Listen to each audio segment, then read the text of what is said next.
Hoy es lunes y hoy tengo el gusto de platicar con Mariano Saavedra y hay muchos temas que yo no quisiera dejarlo pasar, pero bueno, primero saludo. Mi querido Mariano, ¿cómo ¿Cómo estás? estás, Carlos Martín? Buenos días a ti, a todo el auditorio, así sucede. Feliz inicio de semana. Feliz inicio de semana. ¿Qué tema traes?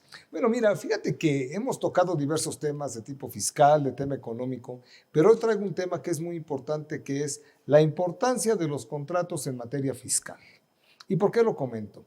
Hace muchos años, fiscalmente hablando, tú no necesitabas tener contrato de nada.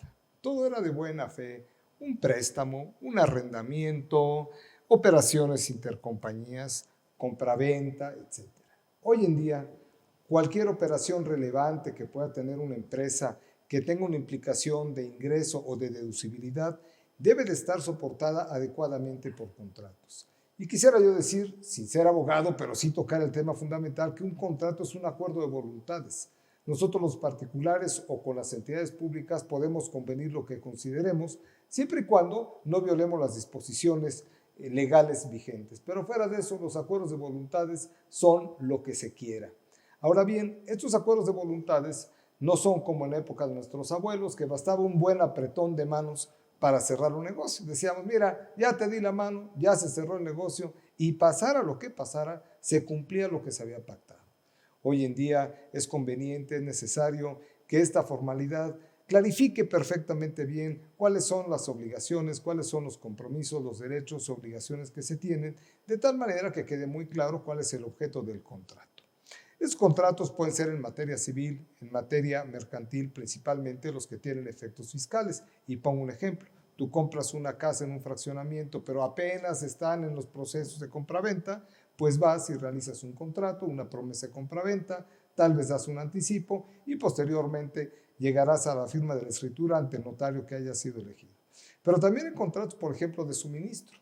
Muchas empresas, sobre todo las grandes armadoras o aquellas empresas de intensa mano de obra, contratan sus materias primas con anticipación o contratan a proveedores que les maquilen. También existen entonces este tipo de contratos que garantizan, por un lado, el abasto que tú tengas de las materias que requieres para producir, pero por otro lado, para el fabricante, la seguridad de que tus mercancías o lo que produces va a ser comprado.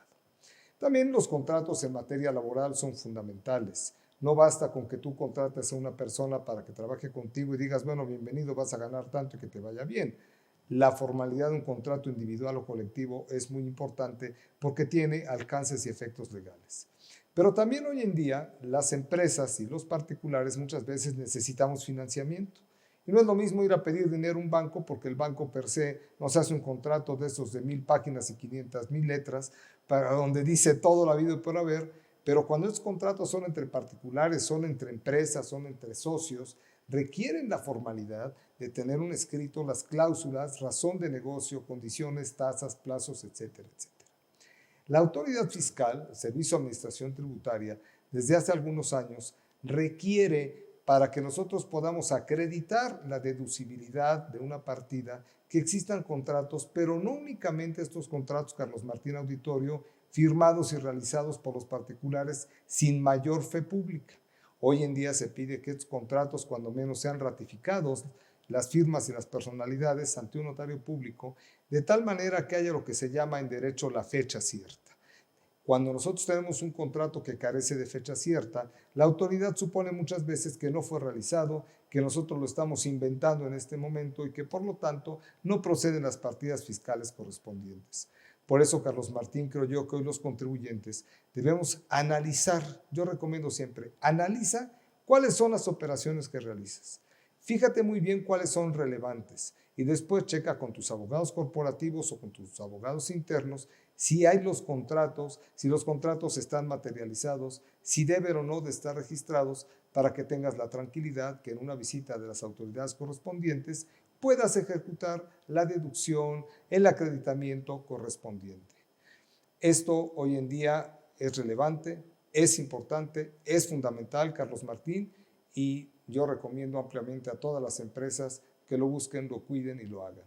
Existen, por supuesto, lo que se llaman las auditorías legales. Los despachos de abogados hoy en día van a las empresas, revisan todos sus compromisos y te dicen si estás bien, si estás mal, cuál es el estatus de tus contratos para tener certeza jurídica en lo que realizas, Carlos Martín.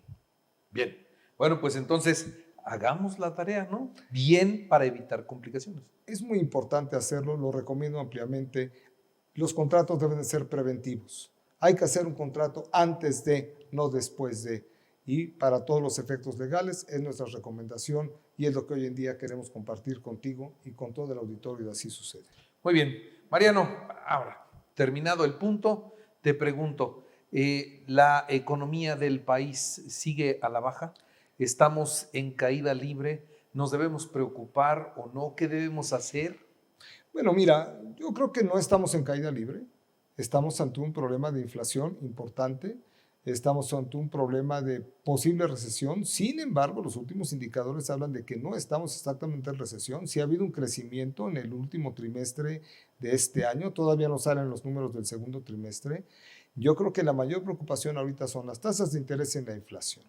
En el momento en que se logre controlar la inflación y que empiece a reducirse un punto, medio punto, etcétera, y que la tasa de interés pueda a final de año retomar un poquito su ritmo hacia la baja, estaremos del otro lado.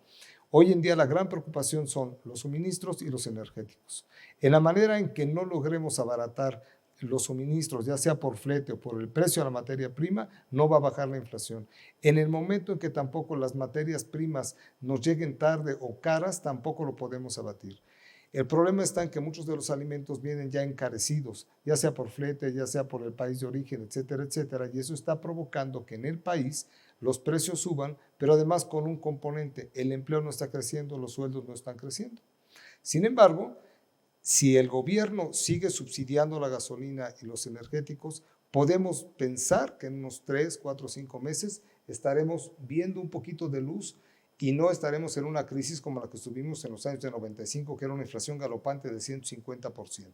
Es muy difícil predecir, depende de factores externos, pero también internos. Los externos son la guerra de Ucrania, los suministros y los energéticos, pero también los internos son la política monetaria del gobierno, la certeza que dé a los inversionistas y la cautela con que nos vayamos comportando respecto a la balanza entre sueldos, costos y precios de venta. Muy bien. Pues Mariano, te agradezco, como siempre. Al contrario, muy buena semana para todos. Igualmente para ti.